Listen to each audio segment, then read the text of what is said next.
Beginning our Daf and set the Succah Daf, we begin 4 lines down at the top of the Yomim, where the Gemara continues the discussion of the previous Daf regarding the understanding of the opinions of Rabbi and Yehuda in regards to being concerned for Misa, for what's called Bekiyas Hanoid, for the bursting of the flask. If something's going to just plots, are we concerned for that or not? There seems to be a contradiction in the opinion of Rabbi Meir.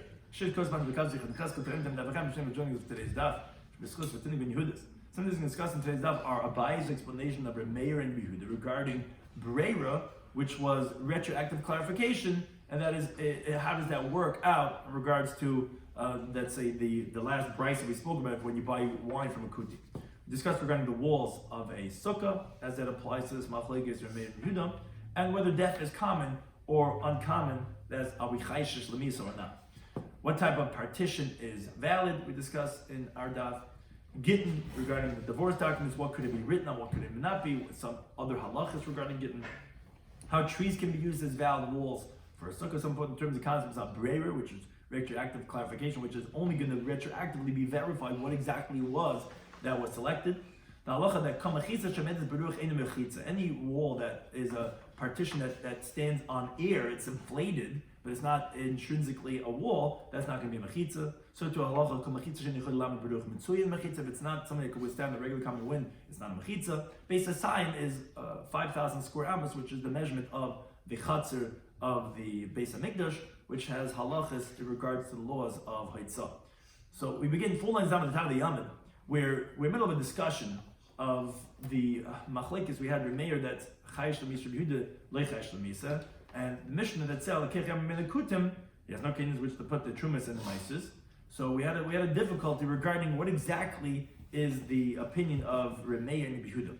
So the Gemara continues and says with the last thing we had said was Rabbi Meir is the one who is chayish l'misa, and just like he says that you cannot have a wall for a sukkah of a living creature, so too he's the Tana that says in the brisa that if you get sha'achas kol misasi, you cannot eat truma right away. Problem is, says the Gemara Kasha, the Rabbi Meir, we have a difficulty with Meir regarding the brisa of the bursting in the flask, which he's not concerned for that. He says, go ahead. If you buy one from the kuti and you have no vessels to put the trumas and meisin, just say that it's inside over here, and drink, and when you'll have the leftovers, you'll say retroactively verified that was the trumas and the meisers. Which he's not concerned that the flask is going to burst, which is the same thing as saying that you're not concerned somebody's just going to die. That's typical the Meir of Sukkah, where you are concerned that the animal's going to die, and then you can't make an animal into a wall. How to resolve that contradiction? So I'm looking for Meir would tell you that, Misa Shricha, Abaya, the way he interprets Meir is, Misa is common. The bursting of a flask is not common. Why? Because actually the muscle is a shayma. A flask you can give over to, you can put in a glass box, you give it to someone to watch it. A living creature is going to die, and you could put it wherever you want it to be, the thing is still going to die. So you can't take the precautions to prevent death. So that is still common, and people will die until they find the fountain of youth. Some of the people are still going to die. But a flask, you could keep it, make sure it doesn't, and therefore that's why it's not a difficulty. But says, okay, you resolved Rabbi Meir, but what's with Kasha Rabbi Yehuda? We have Rabbi Yehuda of the flask that is concerned. He says, no, you're not do this. You can't do this of the flask and say that it's inside because it might burst. So he's chayish. And Rabbi Yehuda, because Rabbi Yehuda of Sukkah, who he says, no, you couldn't make the animal into a wall for Sukkah. Obviously, not concerned that the animal's going to die. Says, no, Rabbi Yehuda la mishum the chayish b'kiyas night. No, you're not understanding. Rabbi Yehuda, when he says you're not allowed to do this thing, the Rabbi Meir said when you buy wine from the kutiyim, not because he's concerned that the flask is going to burst. He's not concerned for Misa, and he's not concerned for b'kiyas night. Very simply, he doesn't hold the halacha of retroactive verification. So even if it doesn't burst, it's going to be usher. Because how do I know this is the trumas and meises? So he doesn't hold the prayer. Says the Gemara, is that really so? As you're answering for the contradiction that he's not concerned for the bursting of the flask, like you said by the wall, he's not concerned the animal's going to die, he's not concerned for the bursting of the flask. But when the Tani say, but read the brisa itself. They said to Meir, after he said that, okay, if you buy wine from the kutim, you could just say that the two lugin that I'm separating is inside truma, and there's meiser inside of it, there's meiser sheni, the mechul. But the other Tanaim, Rabbi Yehuda, Rabbi Yisrael, Shimon, they said to him, Meir, aren't you concerned that the flask is going to burst? And then says a sheish tzlom l'afrei comes out that the guy retroactively drank tevel because it turns out that you had never separated trumas and meises. When he said to them, when it's going to burst, then we'll look into it. When we cross that bridge, we'll worry about it. How many people live their whole life like worrying about things? Like, where it burst? We'll deal with it. In other words, basically saying we're not concerned for that. But one thing says the inference is the Chai should be Hulukis Anoid. Obviously, Yehuda is concerned for the person of life because that was his time to a mayor. So how can you tell me he's not concerned? He is concerned, which contradicts his halacha by the animal of the sukkah. So the Gemara Hasam over there, Yehuda who they call a mayor. Yehuda was just telling a mayor, let the Leslie prayer. Like we're saying, it really the reason why he says it's not good is because I don't hold the retroactive verification. And the dachti is according to you that you hold the prayer. Don't you at least agree that maybe the fly is going to burst? On that Amalei, he said, then no, like Shabbat when it's going to burst. But again, it's not really why Rabbi Yehuda holds it's us. Rabbi Yehuda holds usher because of he doesn't know the Breira. He was just saying to Rameir, but wouldn't you agree it lays to that? But that's because Rameir is Shitasa. But Rabbi Yehuda himself is not concerned for Shani Yibaka. Again, in Rameir, it would make sense to have a time at him because he's actually concerned Shani Yamas. So he's saying, well, according to you, wouldn't be concerned? But no, it's not true. Like you said, because it's different. That you give up to Hashem to watch. But death, there's no way protecting. That we are concerned for. But the Gemara continues asking on the premises that we said. But is that really so that Yehuda is not concerned that an animal is going to die? That's why Abaye had explained the Machlekes Rameir and Yehuda. Rameir had said the reason of Rameir why you can't use an animal because the animal might die. As we explained the case when it's not going to be a lavud. And Rabbi Yehuda disagrees, says you could use an animal. Obviously, that is because he's not concerned the animal's going to die. But what's not? I'll ask you an interesting question. Mishnah Masechet is Yoma. Yehuda, he says, there were certain things that we did to prepare the Kohen Gadol for Yom Kippurim. One of the things that we prepared the Kohen Gadol for every Yom Kippurim was we gave him another wife. Why another wife? Because his wife might die, and the pasuk says Meyikra v'chiba ba'noi va'ad beisai. He's going to atone for himself and for his wife, and beisai is his wife. And different if his wife's going to die, he's not going to be able to fulfill the pasuk. But ad beisai, so we'll prepare another wife for him. Prepare another wife for him? What do you think? His wife's going to just drop dead? You mean you're chayish lemisa? I thought you told me he's not chayish lemisa. That's why you told me that you resolved he's the Tan that the Mishnah says is given that says that the wife will continue eating truma even though her husband's overseas. And that's why you told me the animal you could use as a wool not chayish lemisa. Why are you telling me you're preparing a wife? So says the Gemara, my law, we learned on that on Rabbi Yeshua, my law to the kapar. You're right. Really we're not chayish lemisa. We made elevated statuses when it comes to atonement because the kapar Yom Kippurim, we want to take all precautions. We want to do all elevated status because it's the most important time of the day, of the year, and that's why. But you're right, we're not really concerned for Misa. Okay, but now the Gemara comes back and says, Bein Lamanda Amar, whether according to the one, meaning Abaye, that says the reason Rameir is because Shema Tammuz, maybe the animal's going to die, and Bein Lamanda, whether according to Reb Zeru, who says the reason why Rameir says the animal's not valid as a wall is Shema Tibber because the animal might run away. The problem is, either way, biblically it's most definitely a wall. But Rabban who the you're just saying the Rabban they were geyser because it might run or because it might die. So therefore, the Gemara is asking. So I understand by sukkah and by mavli and possibly rights, where Meir is going to be a stringency, and that makes sense. As a stringency, the Rabban were geyser. It's not going to be valid because it might run away, it might die. The problem is, but if that's the case of Meir going to Meir, there was one more case that he says it's not going to be valid as geil. Promise titami mishum geil, a living creature. By Geiler, Meir is being lenient. He's saying it's not going to have the tumah of Geil because it doesn't qualify as a wall, as a covering for a coffin. Problem is, but Midiraisa, it is bottled to the kever. So how could you purify from tumah's Geil if biblically it is a wall? Allah, it's not so wide. The Mishnah says the Ibn that something has a living spirit. Rabbi Yehuda Mitam Shum Geil, he says it's tumah from Geil. Meir Mitar, and Meir says it can be tar. Which Rashi points out we could have asked from the Bryce that we quoted before, but Geil we kever. It's just that we prefer to ask from a Mishnah, which Mishnah is always stronger, and moreover, the Mishnah says explicitly Meir Mitah, which is like a terminology of a kula. How can you say kula if the whole thing is a chumrah of a stringency? But biblically, of course, it's going to have tumah of gail. So the Gemara actually falls off of these two reasons of a bayim there and says two other interpretations. Ella Amar Rav Yaakov. He says a third interpretation. Ksavrim Meir held kol mechitza shemedes beruach, any wall that's standing, and this, you have all these inflatables. So any wall that's through wind, that ain't mechitza is not considered as a partition, because the primary thing that's keeping it up is something that has no substance. And therefore, that's even a biblical law, and that's even going to be as leniency. And that's why an animal, the reason why it's standing is not because of its mass, it's because of it has its respiratory system, has its air. That's not going to be valid as mechitza, and that's why Meir says it's possible. Those say a fourth interpretation. By Yaakov says Meir held a similar but different version. The other. Any partition that's not man-made, any mechitza is not going to be considered as a partition. So what's between the two different interpretations? Obviously, animal is not man-made. Maybe you would say if you do some type of cloning or whatever, I don't know, maybe yeshladim, but it's not man-made. So what's in between them? Is the the difference would be if you put in an inflated wineskin, where the wall it's being supported by the ear that you blew into that.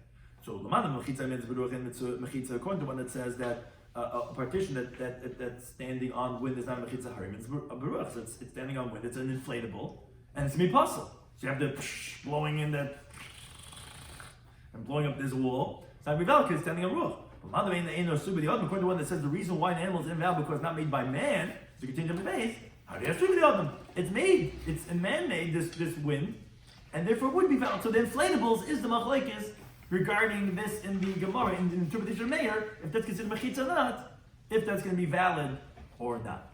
Now, we'll go back to the price we mentioned on Daf Chav Gimel, or the previous Daf. We had said, Meir says that an animal is not valid for this and that and that and this. And after the whole list, we said, that you could also not write a get to the wife. I'm going to divorce Sally and send her a cow. You can't write the get on the animal and send it to divorce her. So my time what's the reason? Why can't you give an animal and write a get on the animal? Tell her, learn the brisa. It says the pasuk in Devarim, "Mukastabla sefer kris." He has to write for her a book of severance. Now, in Leila sefer, I would know from the pasuk it has to be a sefer. It has to be parchment. Now the rabbi is called about. How do you know that you can everything you could write on? You could write a piece of wood or an olive branch, whatever you want to write on. You could write on. Tamalim, because because of then you write it for her mikamakim, which means in any situation that you can write on, you put in her hand this sefer creases. So it came out Tamalim sefer. Why does it say sefer, which sounds like a parchment, like a scroll? Oh, laimacha that's to qualify that what we're including because of it's including everything you can write on, but it has to be similar to a sefer. Mass sefer, just like a parchment, it's something that's not living anymore. It's not a food item. I've called out, so to anything. Yeah, it can be anything, but it has to have those two criteria. That it doesn't have a living spirit. It's not a food item. So that's how it basically holds. It has to be davar she'ein beruach chaim. So it cannot be a living creature. You cannot write a get in it, and that we learn out from sefer, because the sefer is not ruach chaim. But the Rabbanan who disagree with Rizig, they say that you could use a living creature as a get. What's their understanding? It says the Gemara, no. Iksiv bisefer. If it would have said v'chasavla bisefer creases with a base, could they comment like you said? Yeah, then it would be specifically a sefer, which is parchment and not a living creature. But hash the siv sefer doesn't say bisefer to write in the sefer, so it's actually not going on the parchment. It's actually only talking about the content that you're writing. That the words of the get are called a sefer, which means l'sfir's dvar ma'alma. It's just saying regarding the words, the story, that has to be words of severance that are separated between them. That's what Hudasa, that's what it's coming for. So it has to be that what the content is writing is saying that we are separating from each other. Now, says the Gemara, Rabbanan, since you tell me that sefer is not telling you it has to be parchment, so then this says v'chasav law, you don't need to include everything to write on, because why would you think that there's something specifically that you have to write on to tell me that everything has to be included? Of course, sefer doesn't mean parchment; it just means spheres from ma'alma. So my darshan, what do they expound from v'chasav law? They need it to something else. To tell you b'chsivim miskareshes that the woman's divorced only with something that you write, meaning like a document. Then miskareshes b'kesed, but you cannot be divorced with money. I mean, you can't give her money for divorce and say, here, be divorced with this money. Just like when you get engaged, you give her a ring and say, hey, you're engaged with this. You cannot tell her, hey, take this ring and get divorced with it. Why do you need a pasuk to exclude that? Oh, you would have thought to say, since we compare divorce, the woman leaving, to havaya, to engagement, because it says in the pasuk, she leaves his house, she goes to she gets engaged to someone else. So it's comparing the pasuk divorce to marriage. Mahavaya, just like when she makes herself available to a man, when she's getting engaged. It's possible, but castle with money, like we learned on the beginning of the Kedushin, which says that he takes her, and it says taking the fill of everyone which was done with money, so the woman could be engaged with money. So obviously, but I would have thought to say you could also divorce her with the money, because the pasuk is equating divorce to marriage. So we need to have the pasuk b'chasav to say no, it has to be divorced with writing, and it cannot be done with money. Now, the Grisik clearly says the Gemara, this logic that you cannot divorce with money, no, like, where does he know it from? He doesn't know it from V'chasav Lo, because he means V'chasav Lo to include that you can write on all types of things, not only on the sefer, which he holds the parchment. Oh, says the Gemara, we say the creases not He knows it from the fact that we have the word creases and then the word sefer. To tell you, sefer cars are only a A document could divorce and separate. Nothing else could sever that relationship. That's like what the Rabbanan, what do they need it for? They don't need it to learn it from Sefer Krisis because they already know it from the Chasam law. It says, they need it to teach something else. It has to be something that severs between him and her, meaning this sphere's dvar, this story that's the content, has to be severing, and that there cannot be any stipulation that's binding them together. What does that mean? It's not like learn the Brisa. If let's say a husband says to a wife, look, we're done, this relationship is over, this is your get, but I'm not sure I know what ruined our relationship? You had an addiction.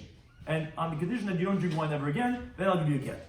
Or if I'm not sure to take the base every your father's house is toxic, it's crazy, this is why our relationship fell apart, I'll divorce you as long as you never go to your father's house ever again. Says the Brisa ain't the crease. It's not a get. You know why? Because for the rest of her life she's still bound to her ex-husband because of him she can't drink wine. She can't go to her father's house. So that's not considered severed. They still have a relationship going on. But let's say he said Kol Shloshim Yom, he says for the next 30 days, then there is a crisis. Then there's going to be a crisis because this could ultimately come to a relation that will be terminated after 30 days. So therefore, actually, like Rashi points out, even now she's allowed biblically to go ahead and get married because after 30 days she will be severed from them. But that's what, according to Rabbi Yisrael, that's according to Rabbanan, that what you're doing with the Sefer Krisis is to tell you that it has to be totally separate and can't be any stipulation. So that's like Rabbi Yisrael, where does he know this from? Oh, he knows it Mikaris Krisis now. He learns it out. You could have said because of the Sefer Karis. Instead, you wrote in the plural Sefer Krisus. From the extra Krisus, that's we learn out this extra halacha has to be done by Karis. But what do Rabbanan would do with that? Karis Krisis like Darshan. They don't expound. It's the same thing. It's just poetic the way you write it. You're not going to learn anything more from the fact that it says Krisis. From the next Mishnah, continue on the halacha that we said in the previous Mishnah regarding making a sukkah on the tree. So it says the Mishnah, so one makes his sukkah between the trees, on the ground, not leaning on the tree like we had said in the previous Mishnah regarding making a tree house, sukkah. No, you're making a sukkah, like this picture illustrates, of between trees, and the trees are just walls for it. Not like we said that you're leaning the schach on the tree. No, it's just walls. That's going to be a valid sukkah. So the Gemara is going to say a halacha that's going to be asked on from our Mishnah. He says, any partition that cannot withstand in a common wind, meaning the wind makes it blow back and forth, that's not valid as a partition. Problem is, the Gemara tells us in Mishnah, some makes it between the trees of the trees are walls for it. Shares can be valid. Problem is, what causes Ma'aseh? When those trees sway back and forth, I thought you told me that's not a valid mechitza. Says my skin, what are we talking about? We're talking about where the trees are hard, they're old and thick trees that don't move. But it's the branches that move back and forth, and sometimes that the branches are also part of the wall. Says the Gemara, that's not a problem because the other what he did is he wove in the branches like a wall that it shouldn't move from the wind. But he took palm branches and he took lulavim and he took these other branches and he tied it together. He wove it in, and therefore the branch is not moving. Says the Gemara, if that's the case, if it's not moving, then what do you need to tell me this? What's the chiddush?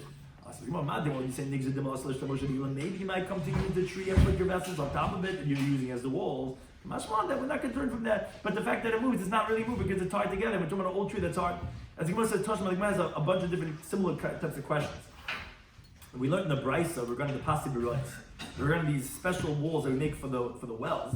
If by one of the corners there was an elon, a tree, there was a thick amma on all sides, a gather, or there was a wall, which the amma is square. Whenever it says a gather, it generally means made out of stone.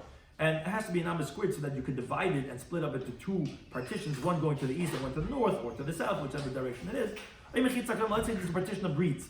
So you could qualify it as a diyomed. Diyomed means two, and moed is from amudim, which means to say that it's going to be like a partition going in either direction. Like we had said before, the Chacham will make regarding diyomim. But one thing we see that the tree could be as a diyomed. I thought you told me Rav Yaakov, any mechitza that can withstand a common wind like a tree is not a mechitza. So the Gemara says that's also asanavi, just like the answer from our Mishnah. They're also don't worry, it's a hard tree, and the branches we tied with lulav.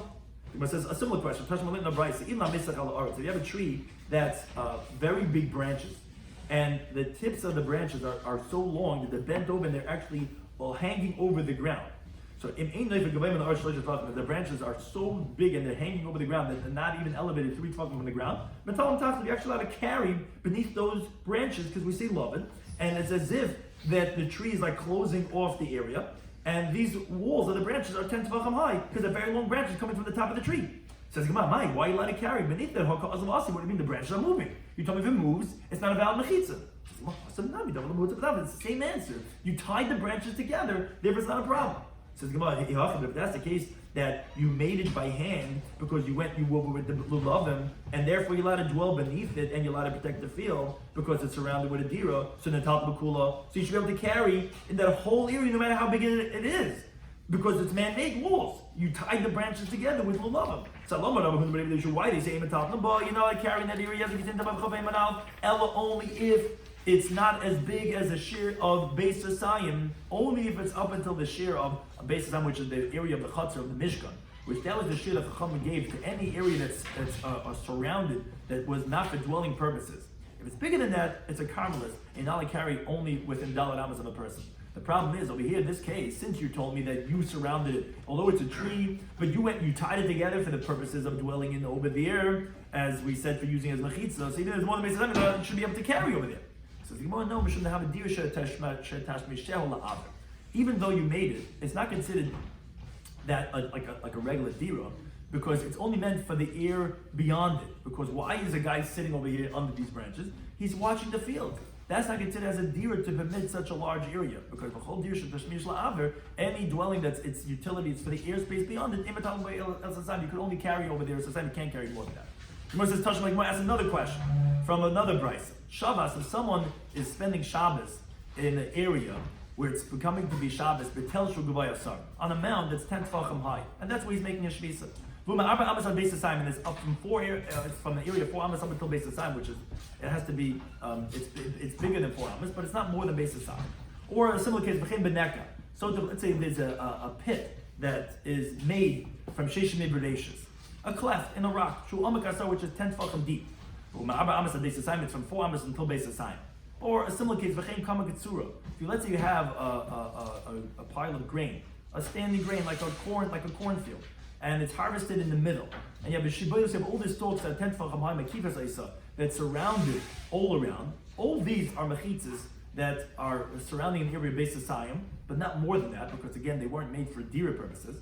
So therefore the halacha is makifas isa. You like we said, you have it surrounded. You have these stalks surrounding this area. So again, you're surrounded either because you're on the mound, which is 10 tefachim high, or because you're in the cleft, or because you're in the corn maze and it's like surrounded with these stalks. Halach is mahalach is kula. Tomorrow on Shabbos you could go in the whole area, and and even beyond it 2,000 amas. And the reason this is because the whole area over here, since you spent Shabbos over there in the airspace from before Shabbos, it's considered like your daled amas of your mokum shvisa. And that's why we said it's from daled amas and more, because it wasn't daled amas. Why is it mahalach is kula? Even we're not mechitz, you're allowed to go daled amas on Shabbos, because like it said, shku ish tachtav, and this is you're allowed to go 2,000 amas beyond it, because like it says in the pasuk, and the Rabban say that gives you an area of 2,000 amas. Now, the mound, Rashi interestingly says that it's considered mukam mechitza because whenever 10 tefachim high, we say good asik. Review as if virtual walls are surrounding that mound. But one thing is that you're allowed to go the whole area on Shabbos. Now, Avagav the cause of asi. What do you mean? The whole point of the question is for this case, and the stalks that surround it. What do you mean? Stalks, they sway in the wind. You told me that if you have like something that's not mechitza, they cannot withstand a common wind that sways, it's not valid. Here the stalks, they move. The Gemara in the Hasan there's also somewhere where you made the mechitza of the stalk, but the dafna, you went from stalk to stalk until you weaved it, you made it together, and you support it one with the other, so it's actually not going to be moving in the wind, and that's why it's going to be valid. Again, that was a whole interesting halacha regarding the laws of Erevin, regarding being able to carry in the area where you have that area up until Beis Hasayim. It's not a makom ladira, but the question was primarily from the stalk, so we're saying, don't worry, it's like all the answers we gave in Kunda Halacha Mishnah, we tied it together, and there was not a problem about a mechitza that's moving around because it's not moving around. Thank you for any time.